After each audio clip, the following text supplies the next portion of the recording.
Bonjour à tous. Pour le faire avec doigté, donc, Madame la Présidente, chers élus, Mesdames et Messieurs, je vais vous donner quelques mots, quelques éléments qui caractérisent le BAP et nos méthodologies, puis je vais essayer de tirer des éléments de réflexion sur le thème d'aujourd'hui, le mieux vivre ensemble et l'acceptabilité sociale. Puis vous le savez autant que moi, c'est un concept un peu mou, c'est pas évident à définir, c'est en définition, chacun un peu la sienne. Alors nous, on navigue là-dedans quand même depuis 35 ans.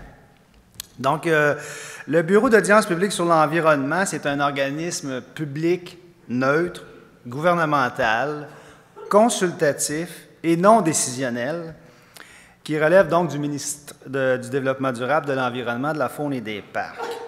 Donc, on conseille l'État, on conseille le ministre sur un sujet, un projet, une question relative à l'environnement.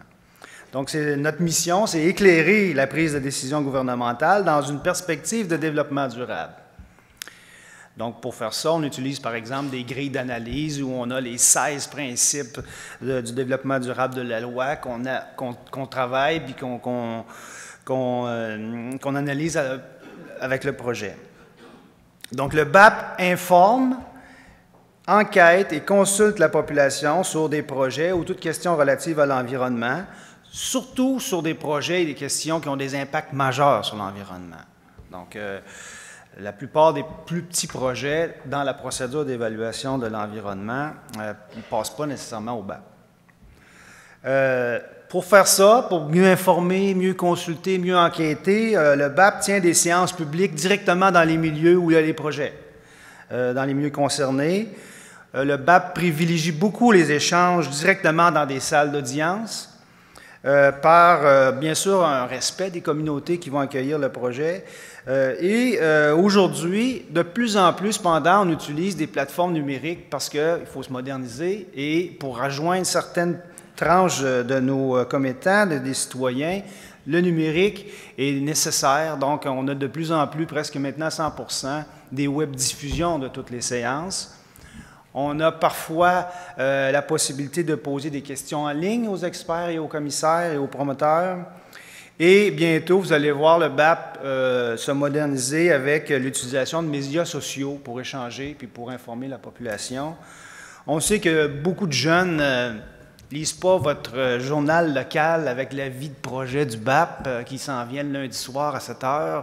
On sait qu'ils n'écoutent pas non plus la télévision pour voir dans la télévision locale si jamais il y a un projet qui est discuté, encore une fois, dans le village. Et donc, on a besoin de Twitter, de Facebook, de toutes les autres plateformes numériques pour pouvoir rejoindre ces jeunes-là. Parce que, je ne vous le cacherai pas, celui qui vient en général aux séances du BAP, c'est un mâle de 50 ans, bien éduqué, qui, le lundi soir, veut voir ce qui se passe par rapport à ce projet-là. Je caricature un peu, mais c'est un peu ce qu'il y a dans nos séances. Et on sait que les projets, bien, ça affecte toute la population. Alors, il faut qu'on trouve le moyen de rejoindre tout le monde. Donc, après 35 ans de travail, après plus de 300 rapports d'enquête, à peu près 700 séances d'information et plus de 2200 audiences publiques, je vais essayer de vous faire ressortir quelques grands éléments sur ce concept-là d'acceptabilité sociale ou du mieux vivre ensemble. La première chose, bien sûr, qu'on soulève, nous, c'est que ça prend des communications qui sont constantes, une grande transparence, une grande ouverture d'esprit de tout le monde, des promoteurs, des citoyens, des groupes. Ils sont nécessaires.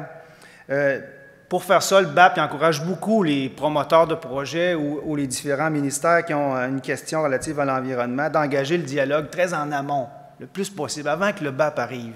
Le BAP, c'est souvent parfois un peu l'aboutissement d'une certaine procédure de dialogue préalable qui fait qu'on a nos audiences.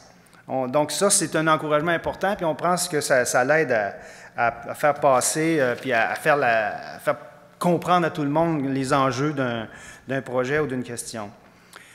Le deuxième élément, ça prend une description assez précise, ou le plus précise possible du projet, des enjeux qu'on retrouve avec un portrait du milieu également d'insertion. Ça permet de s'informer tous mutuellement correctement. Ça permet d'analyser la justification, les risques, et les répercussions environnementales, sociétales et économiques du projet ou de la question. Puis pour ça, je vous dirais que sur les nombreux rapports d'enquête, il y en a des bons et il y en a des moins bons qui décrivent leur projet. C'est la réalité. Il y a des très bonnes études d'impact bien documentées, puis il y en a d'autres au fur et à mesure qu'on questionne le promoteur ou qu'on questionne l'enjeu. Les réponses ne sont pas toujours là. Il faut qu'on continue à gratter, il faut qu'on continue à questionner pour avoir vraiment l'heure juste. Un autre élément également, c'est que le milieu d'accueil doit avoir le sentiment qu'il peut exercer un choix, ou du moins influencer, et non subir ce qui est imposé. Ça, c'est pas facile à mettre en place, pas facile aussi à faire comprendre à tout le monde, mais ça, on est dans cette mouvance de plusieurs ordres de gouvernement décisionnels et on pense que ça, c'est un sentiment qui est important, qui doit être vécu dans les communautés. Un autre élément également, c'est que la détermination de mesures d'atténuation ou vraiment quels sont les bénéfices pour la communauté, les moyens qu'on met en place pour la vigilance ou pour le suivi, les différentes options du projet et leur adaptation doivent être discutées. Donc, encore une fois, ça demande une certaine ouverture de tous pour dire voici les options qu'on a analysées et nous, on propose celle-ci comme étant la meilleure, qu'est-ce que vous en pensez? Donc, il doit y avoir cette détermination d'un spectre d'options.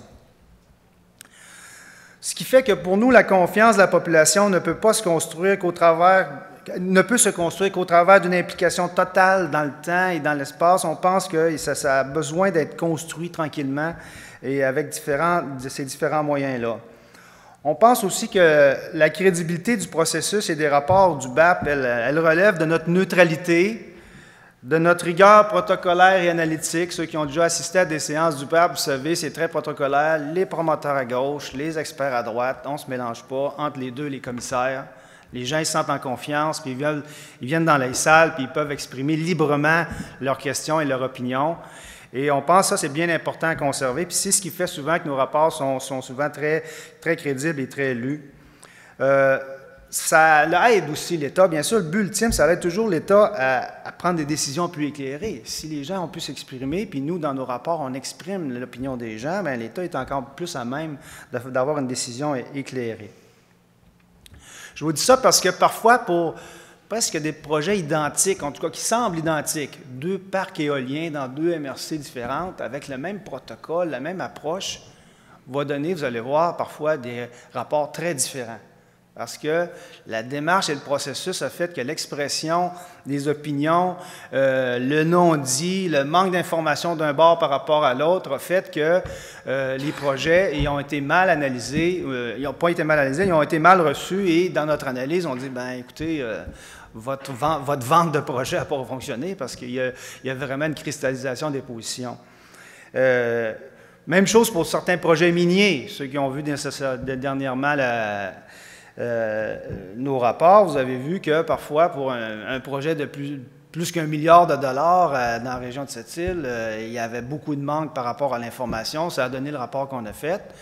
Alors que, par exemple, un projet industriel dans la région de Bécancour dernièrement, aussi d'1 milliard et quelques, bien là, le promoteur et son consultant, ils répondaient toujours sur la coche, comme on dit chez nous, à toutes les questions pointues et détaillées des commissaires et des analystes. Alors, il faut voir qu'il y a un besoin, je dirais, de part et d'autre de ces connaissances-là. Un peu en terminant, on dit qu'un accueil favorable par les populations s'avère aujourd'hui une condition incontournable de réussite des projets par les acteurs économiques et sociaux. Il suppose un dialogue, bien sûr, avec les citoyens, c'est une condition de la confiance. En terminant, un souhait qu'on nous a demandé un peu par rapport au mieux vivre ensemble. Pas tout de suite? Ah bon, alors je vous laisse là-dessus, puis je ne vous donne pas de définition de l'acceptabilité sociale, parce que c'est un concept qui change, puis qui évolue. Nous, c'est toujours un sujet, un chapitre, ou c'est toujours une grosse section dans nos rapports. Qu'est-ce qui s'est passé socialement par rapport à la réception du projet ou de la question? Prochainement, vous allez voir dans vos régions probablement des audiences qui vont arriver. On va traiter bientôt de l'uranium au Québec. Qu'est-ce qu'on fait avec l'uranium? Est-ce qu'on développe ça? On va traiter une seconde fois du gaz de schiste dans la plaine du Saint-Laurent. Mais là, maintenant qu'on a 7000 maintenant qu'on a 7000 pages d'études, est-ce qu'on y va, oui ou non, avec le gaz de schiste et différents projets à travers tout le Québec. Merci. Merci beaucoup.